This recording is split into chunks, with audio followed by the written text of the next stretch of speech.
Welcome back into the Arrowhead Pride Chiefs training camp report. It is Thursday, August 18th, day 17, the final day of Chiefs training camp in St. Joseph, Missouri. That means I need to welcome in the editor-in-chief of Arrowhead Pride. His mother calls him Peter, but we call him Big Swain. Big Swain, what's happening? Final day in St. Joe. I think you're one of a few people who call me that, so thank you for that nickname, Steve. I'm happy to be wrapping up St. Joe up here. It was a light practice, 10-10-10, so not a ton to take away from this particular look, but I think we learned a lot over the course of the last month. So I do want to mention on the Chiefs injury notes, there was no Chris Jones today, no McCole Hardman, but it was reported this morning that Hardman is dealing with a groin injury, but it's not believed to be serious.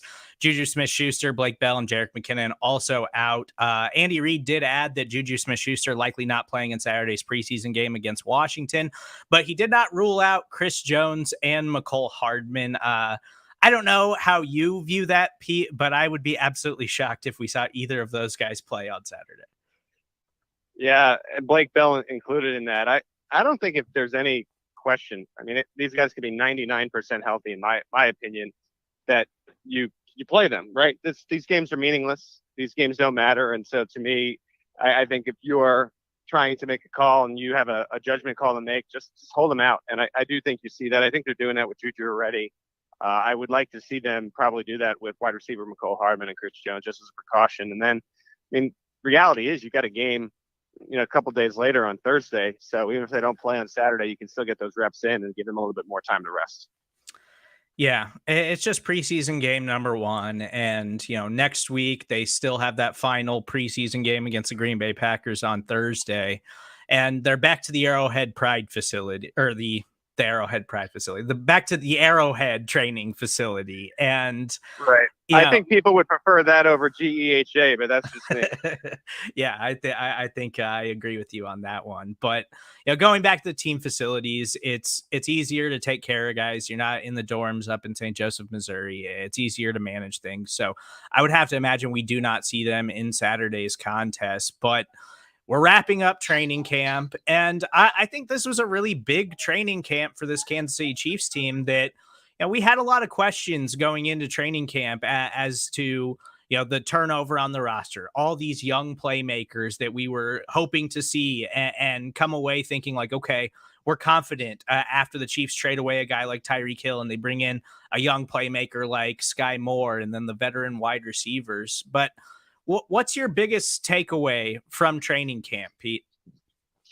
I think the biggest thing that I was looking at, and really everybody were looking at when you entered this camp, was how is this team going to look, even going against each other each and every day without Tyreek Hill.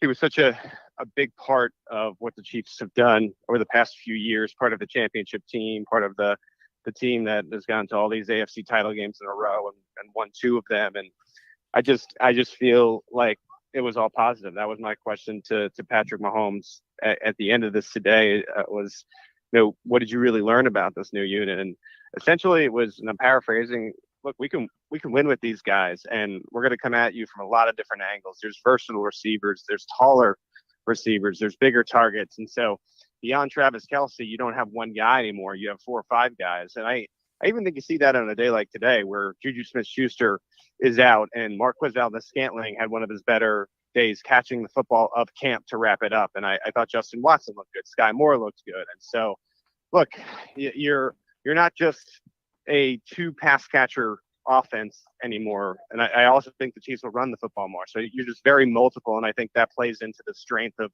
what this new Chiefs offense is going to be. Yeah, we've talked a ton about it this offseason, and I think we got a small glimpse of it in the first preseason game against the Chicago Bears that, this offense is going to look different this season, but Patrick Mahomes, completing 6 passes in that game and hitting 6 different receivers, I think we're going to see a lot of that. And in training camp, we saw that depth that I think they were really lacking last year. We were joking around about it in the Arrowhead Pride chat that, Demarcus Robinson got cut by the Raiders, and it's like, how long is it going to be until DeMarcus is back here in Kansas City? But I don't think they need a player like DeMarcus Robinson anymore, because I'm pretty confident in the depth that they have in that wide receiver room.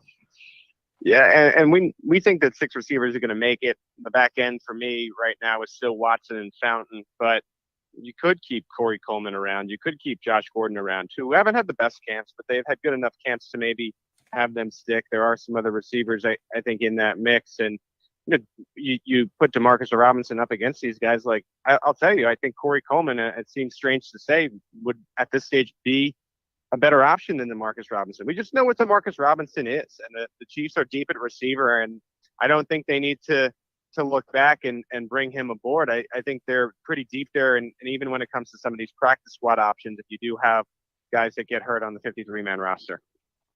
So we talked about some of your biggest surprises, but was there anybody that you came away from training camp feeling a little disappointed by? Like, as we were heading into camp, this was somebody that maybe that we were hyping up or expecting to have a big part on this football team, and coming out of training camp, we're like, I don't know if this guy's actually even going to make the roster now.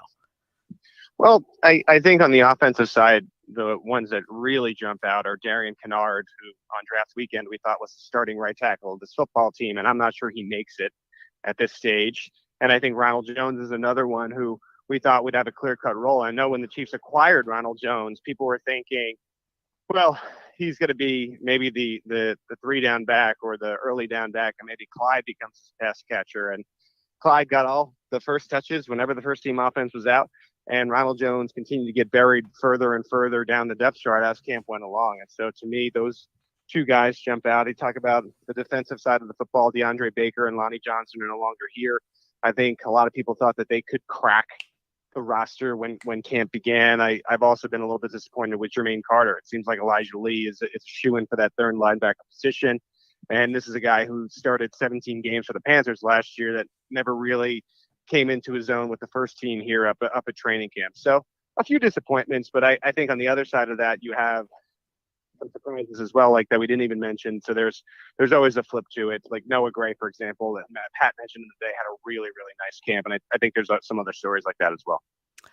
We've talked a ton about this linebacker group and how good they look in training camp. And then we heard from linebacker Nick Bolton today, and I liked a lot of what he had to say. And Nick Bolton, I think, has gotten that there's a more of a confidence, I think, this year compared to his rookie season, where he's calling the plays and it seems like he's confident in that role. And it seems like Spags is really confident in that role. How are we feeling about this linebacker group that me and you have such high hopes for?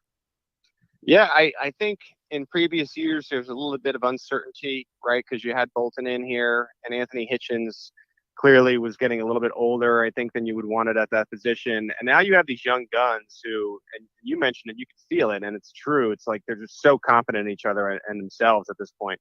Bolton and Gay, when they first got to the Chiefs, they were a little bit lost, and you've really seen them come into their own. And I think it's going to be such a strength for that defense. And when you have a little bit of a questionable defensive line because you got some new faces, some older faces, I think that makes you feel better when that second level is so strong.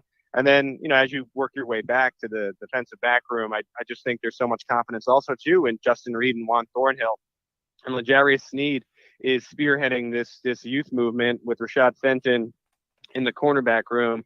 And even though there are some younger faces at those positions, I just think they're ready to be pros. And it's going to be a defense that I think may rival the offense for being what would be like a strength of this team. Crazy to say when Patrick Mahomes plays on the other side, but I'm unnecessarily confident just considering how slow the Chiefs sometimes start defensively, but I feel really good about that unit as well. And it was sort of a theme in the press conferences today. If you go back to From the Podium and listen, that one of the questions was, and how competitive was this camp? And there were days the offense won, there were days the defense won. In previous camps, we've just seen the offense dominate. So that's exactly what you want. So I feel pretty good about this being a complete team, one that will have another opportunity to go to another AFC title game, and then you see what happens.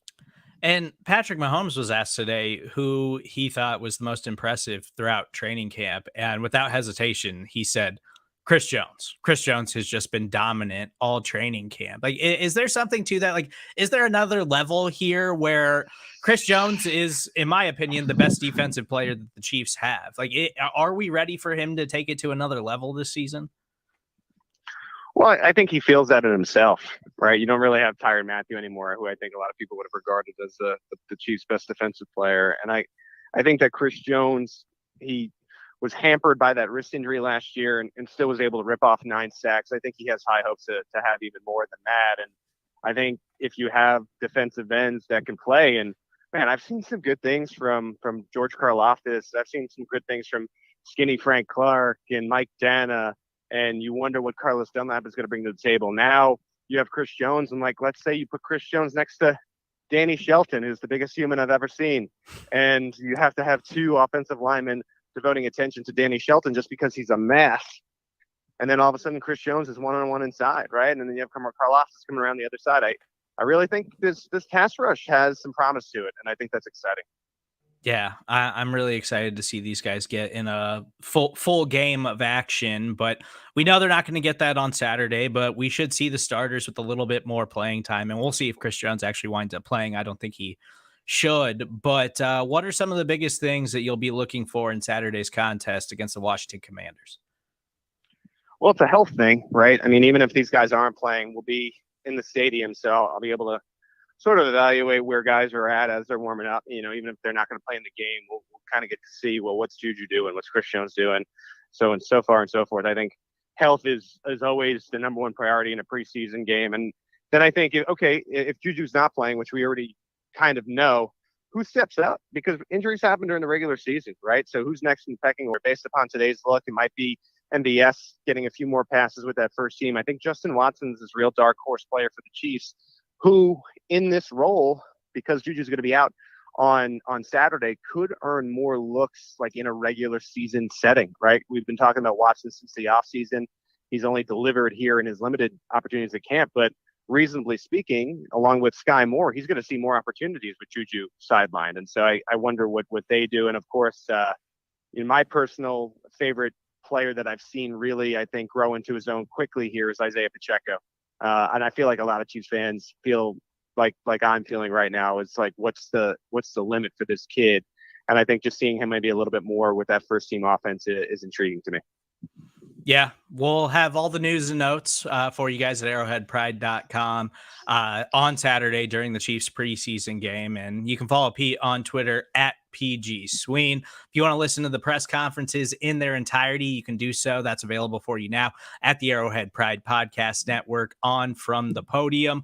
Please make sure you subscribe, rate, and review. And training camp is officially a wrap, but we've still got plenty for you here at the Arrowhead Pride Podcast Network. Show and BK coming out on Friday afternoon, and we will talk to you immediately following Saturday's preseason contest on the Arrowhead Pride Rapid Reaction Show. We'll talk to you guys then.